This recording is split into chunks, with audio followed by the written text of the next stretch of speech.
آشپزخونه ها را تبدیل کنیم به داروخونه تا هم هزینه هامون بیاد پایین تر و هم پیشگیری و درمان بسیاری از بیماری ها را داشته باشیم. سلام به همه شما عزیزان، امیدواریم هر جا که هستین سالم و سلامت باشید. از کامنت هایی که برامون میذارین خیلی تشکر میکنیم. حقیقتا خستگی همه تیممون در میره. کامنت های خیلی فوق العاده هستن، چه مثبت چه عزیزانی که انتقاد داشتن، همگی برای ما ارزشمندن. تو این ویدیو میخوایم راجع به غذاهایی که با همدیگه ناسازگار هستن. برخی از غذاها در کنار همدیگه تولید سم میکنه و ممکنه منجر به برخی بیماری ها و گاهن مرگ بشه. اما قبلش یعنی چی آشپزخونه ها رو تبدیل به داروخونه کنیم؟ غذاهایی در این آشپزخونه طبخ بشه که هم حکم غذا رو دارن و هم خاصیت دارویی دارن. برای درمان بیماری ها ما باید غذایی رو استفاده کنیم که هم دارو باشه و هم غذا باشه و هم خیلی خوشمزه باشه. در آشپزخونه که تبدیل شده به داروخونه، اعضای اون خانواده صبحشون رو با شربت عسلی که با آب فاتر هست درست میکنن. حالا آب فاتر چیه؟ شما میتونید ویدیوی مربوط به این مورد رو ببینید.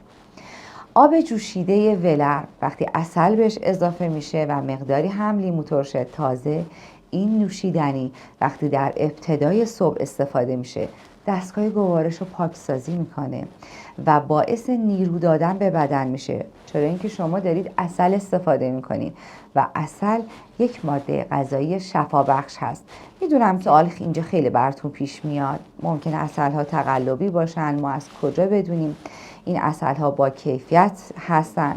به زودی ما ویدیوی مربوط به عسل رو براتون میذاریم و هر آنچه که لازم هست اطلاع رسانی براتون میکنیم. اما فعلا شما میتونید عسل هایی که حداقل بدونید مال زنبور هست، تقلبی نیست، حداقل کاری که در حال حاضر میتونید استفاده کنید عسل هایی رو مصرف کنید که از زنبور باشه. مهم نیست غذای زنبور چیه، عسل از زنبور به دست اومده باشه. این عسل برای استفاده روزانه خوبه، منظورم دیابتی ها نیست، برای بچه ها میتونه خوب باشه. توضیحات تکمیلی رو در ویدیوی عسل حتما بهش میپردازیم.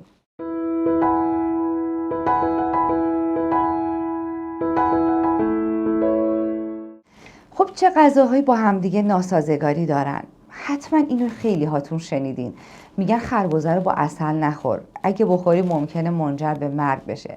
خب منجر به مرگ نمیشه، ولی چون واکنش ایجاد میکنه و سم تولید میشه خیلی خطرناکه. ببینید عسل به تنهایی یک ماده غذایی فوق العاده است، خربزه هم که این همه خاصیت داره. اینجا بد نیست یکی از خواص خربزه رو بهتون بگم که یک سنگ شکن فوق العاده هست برای سنگ‌های کلیوی. خربزه هم که خوبه، پس چه مشکلیه؟ چرا با هم خوردنشون باید ایجاد بیماری کنه؟ خربزه به اندازه کافی از لحاظ مزاجی گرمه، عسل هم گرمه. وقتی که در کنار همدیگه قرار میگیرن واکنش شیمیایی ایجاد میکنن و تولید سم میشه. سم هم که باعث بیماری میشه و اولین قسمتی که آسیب میبینه کبد. ماست طبع سردی داره، سرکه هم طبعش سرده، یعنی اینا باز در درجه چندم سرد هستن. وقتی این دوتا سردی که کنار همدیگه قرار میگیرن به بدن سردی زیادی میدن. یا یه شکل دیگه هم میتونم بگم، pH خون میاد پایین تر و بدن به شدت سرد و اسیدی میشه و طبق مبانی طب ایرانی وقتی که ماست و سرکه در کنار همدیگه استفاده میشه میتونه منجر به بیماری پوستی، برص، پیسی یا ویتیلیگو بشه. بررسی که ما انجام دادیم متوجه شدیم بیماری پوستی ویتیلیگو در اروپا خیلی زیاد و شایع هست، به قدری شایعه که برای مردم کاملا یه قضیه عادی داره تلقی میشه، چون اروپا جزو مناطق سردسیر هست و به صورت ژنتیکی افراد اونجا مزاج سردتری دارن و وقتی باز به افراط میان مواد غذایی سرد استفاده میکنن، سردی روی سردی منجر شده به اینکه این بیماری تو اون منطقه بیشتر باشه و جالب اینجاست این بیماری پوستی تو مناطق گرمسیر به شدت پایین هست. خیلی ها سوال کرده بودین که من خیلی معنی گرمی و سردی رو متوجه نمیشم. ببینید چیز پیچیده‌ای نیست. هر ماده غذایی که متابولیسم بدن رو ببره بالا جزو مواد غذایی گرم محسوب میشه و هر ماده غذایی که متابولیسم بدن رو بیاره پایین‌تر جزو مواد غذایی سرد محسوب میشه. ولی باز این به این معنی نیست که غذاهای گرم خوب باشن، غذاهای سرد بد باشن. نه، اینجا ما از غلبه ها صحبت میکنیم، از افراط و تفریط صحبت میکنیم. یعنی افراط نداشته باشیم، تفریط نداشته باشیم و همه مواد غذایی رو در حد تعادل مصرف کنیم یا با مصلحش مصرف کنیم که بازم توضیحات بیشتری راجبش خواهم داد. اما برخی از مواد غذایی در کنار همدیگه میتونه به مرور ما رو بیمار کنه و کیفیت زندگیمون بیاره پایین‌تر. بعد از سرکه و ماست میرسیم به ماهی و تخم مرغ. خیلی ها این غذا رو دوست دارن. تن ماهی میخرن، در کنارش چند تا تخم مرغ بهش اضافه میکنن و به عنوان یه غذایی که خیلی سریع آماده میشه مصرف میکنن. بله، خیلی هم خوشمزه هست. یا خیلی ها وقتی که ماهی رو میخوان سرخ کنن داخل زرده تخم مرغ خوب غلط میدن و بعد سرخ میکنن. این میتونه منجر به بواسیر، دردهای مفصلی، عرق کف دست و خیلی از مشکلات دیگه بشه، حتی قولنج‌های روده. یعنی یه سری دل دردهای خاصی که بعد از مصرف ماهی و تخم مرغ به وجود میاد. من یه دانشجویی رو ویزیت کردم که ایشون کف دستاشون خیلی عرق میکرد و دچار بواسیر هم بودن. به خاطر دردهای شدید بواسیر به ما مراجعه کردن. وقتی ما ازشون شرح حال گرفتیم که معمولا ما این کار رو انجام میدیم، میخوایم ببینیم چه ماده غذایی رو داره به افراط استفاده میکنه و ایشون چون دانشجو بودن فرصت برای آشپزی نداشتن، غذاهایی که مصرف میکردن ماست خیلی در حد افراط بود، تخم مرغ و ماهی بود. تن ماهی تهیه می‌کردن، کنارش تخم مرغ مینداختن و در چندین وعده در هفته استفاده می‌کردن و متاسفانه مشکلاتی که براشون به وجود اومده بود نتیجه شده بود بواسیر و نقرس که میگفت شست پام خیلی درد میکنه. این تخم مرغ خودش در جای خودش خوبه، ماهی در جای خودش خوبه، اما وقتی در کنار هم استفاده میکنن واکنش‌های شیمیایی و منجر به مشکلات جسمی میشن. 2 تا ماده نفاق رو کنار هم استفاده نکنیم. مثل چی؟ سیر و پیاز. 2 تا ماده خیلی نفاق که اگه در یک وعده غذایی با هم استفاده بشه منجر به دردهای شکمی وحشتناک و دردهای کتف میشه، چون یه سری از بخارات وارد جریان خون در حال حرکت و باعث درد کتف، حتی کمر و مشکلات زیادی میشه. چرا؟ خب سیر که خوبه، پیازم که خوبه، چه مشکلی ایجاد میکنه؟ پیاز شما میتونید ویدیوی مربوط بهش رو ببینید، شگفت زده خواهید شد در مورد خواص بی‌نظیری که داره. سیر هم همینطور، اما در کنار هم خوردنش مشکل سازه. ماده بعدی، هممون میدونیم که خوردن پنیر با گردو فوق‌العاده است. پنیر سرده، گردو گرمه. دلیل علمیش هم مشخصه. پنیر کلسیم فراوانی داره، گردو پتاسیم و فسفر داره و این دوتا به جذب همدیگه کمک میکنن. اما خوردن پنیر و بادام که داره این روزا باب میشه، خیلی درد سرسازه، چون زمان هضم پنیر متفاوته با زمان هضم بادام و خونی که داره از ترکیب این 2 ماده غذایی بسیار خوب داره تولید میشه یه خون سوخته است، یه خون با کیفیتی نیست. یا خوردن 2 تا نوع گوشت با هم دیگه، مثلا یه گوشت پرنده سر سفره هست، گوشت گوسفند هم فرد میخوره. هر کدوم از اینا یه زمان هضم جداگانه‌ای دارن. گوشت پرندگان هضم سریع‌تری داره و گوشت گوسفند به نسبت گوشت اون پرنده هضم طولانی تری داره و این باعث میشه خونی که از این ماده غذایی تولید شده یک خون سلامت نباشه، در حالی که گوشت پرندگان و گوشت گوسفند خونساز هست، انرژی خوبی تولید میکنه و در تعادل خوردنش فوق‌العاده. اما چطور باعث کم خونی میشه؟ چون خونسا میکنن اثرات همدیگر رو. یا اینکه غذاهای پخته و خام رو با همدیگه مصرف نکنیم. بهتر سالادها نیم ساعت قبل از غذای پخته مصرف بشن. این بهترین حالتشه. ضمن اینکه جلوی اشتهای کاذب رو میگیره، خون سالمی هم ازش تولید میشه و حداقل اینه که برامون مضر نیست. یعنی دستگاه گوارش در این صورت کمتر درگیره. خوردن برخی میوه ها بلافاصله بعد از غذا.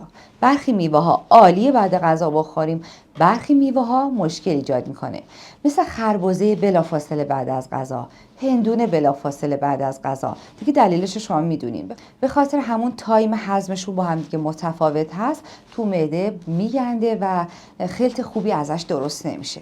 اما میوه هایی که بعد از غذا ما مجاز هستیم استفاده کنیم که هم باعث هضم غذا میشه و برای سلامتیمون مفید هست، یکیش سیبه، گلابیه، انجیر، زیتون، انار. این 5 میوه فوق‌العاده است. به راحتی میشه بعد از غذاها استفاده کرد. کسانی که زیتون همراه غذا میخورن اینا افرادی بسیار زرنگی هستن، چون سرشار از ویتامین ایه و باعث جذب بهتر مواد غذایی میشه، کمبودهای بدن رو جبران میکنه. اما یه مشکل دیگه هم هست، چون میوه ها خوب هستن و خیلی تو مهمانی ها اینجوری پذیرایی میشه که میوه های مختلف رو با همدیگه میچینن و پذیرایی میکنن. این نه اینکه بد باشه، ولی ما میتونیم یک انتخاب داشته باشیم. چرا؟ اینکه خوردن چندین میوه در یک وعده میتونه مضر باشه. دلیلش به خاطر همون تفاوت تایم هضمشون هست. برخی میوه ها به سرعت هضم میشن، برخی میوه ها زمان میبره و همون باعث میشه ما میوه خوردیم، در حالی که این میوه میتونه برای سلامتی ما بسیار مفید باشه، میتونه منجر به خیلی از مشکلات میشه. چند وقت پیش یکی از اقوام ما تماس گرفتن، گفتم بچه من بعد از اینکه یک فوتبال بازی کرده، بعد یه تایم طولانی ورزش، وقتی اومده خونه آتش خیلی زیادی داشته، ضمن اینکه آب زیاد خورده و بعد هندونه خیلی مصرف کرده، چند عدد خیارم خورده و بعد داره فقط فریاد میزنه از درد زیادی. اینا نگران بودن که نکنه به خاطر این باشه که آپانتیزش عود کرده. من بهشون گفتم بلا فاصله میخک رو بجوشونید با نبات و بعد بهشون بدین. اگه خوب نشد مراجعه به بیمارستان داشته باشید. جالب اینجاست که فقط بعد از گذشته 1 ربع حال بچه خوب شده بود. خب اینجا خیار که خاصیت داره، هندونم که خوبه، آبم که بدن لازم داره. چه مشکلی پیش اومد؟ رو هم خوردن تمام اینها با هم دیگه نفخ شدیدی ایجاد کرده و منجر به انسداد روده براشون شده بود به صورت موقتی. با خوردن میخک اون نفخ برطرف شد، اون انسداد برطرف شد و دل دردشون بهبود پیدا کرد. پس نتیجه میگیریم ساده خور بودن منجر میشه ما کیفیت زندگیمون بالاتر بره. دوستان به این قضیه دقت داشته باشیم. تا حالا برای خیلیات این موضوع پیش اومده، وقتی فرد صبح از خواب بیدار میشه توان حرکت نداره، انگیزه نداره از رخت خوابش بیاد پایین. شب مرغ استفاده کرده با پلو، دوغ هم خورده، ماست کنار غذاش هم خورده، یا حالا اگه دوغ هم نخورده باشه نوشابه‌اش هم خورده، روز چندین نوع میوه هم استفاده کرده، چندین غذای سرد از لحاظ مزاجی، از لحاظ اینکه پی ایچشون پایین هست در کنار همدیگه منجر شده به اینکه غلبه شدید سردی تو بدنش پیدا کرده و حالا صبح بدنش کرخته، هیچ انگیزه‌ای نداره. چرا؟ چون متابولیسم بدنش به شدت اومده پایین.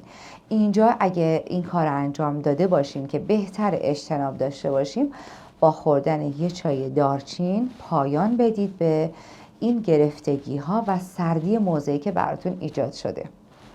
و مورد آخر، ریزخواری. خیلی هامون این کار رو انجام میدیم، دائم در حال خوردن چیزی هستیم، یه ماده غذایی رو مصرف کردیم هنوز هضم نشده، هنوز تو دستگاه گوارشه، یه ماده غذایی بعدی رو وارد معده میکنیم و این منجر به یک مسمومیت، ایجاد نفخ، ایجاد ترشا و رفلاکس میکنه و کار دستگاه گوارش رو سختش میکنه. اگر اولین بار هست که ویدیوی ما رو میبینید، ما رو سابسکرایب کنید و ویدیوهای ما رو ببینید تا مشکلات جسمیتون در صورتی که داریم برطرف بشه. اگه زنگوله رو فعال کنید، به محض اینکه ویدیو گذاشته بشه بهتون اطلاع رسانی میشه. بسیار برامون خوشاینده وقتی برامون می‌نویسید از کدام کشور و از کدام شهر هستین و اثراتی که براتون این ویدیو داشته، یا اینکه خودتون اگه تجربه از گذشته دارین که منجر به بیماری براتون شده یا کاری رو انجام دادید که منجر به سلامتیتون شده، برامون بذارید تا همه ازش استفاده کنیم.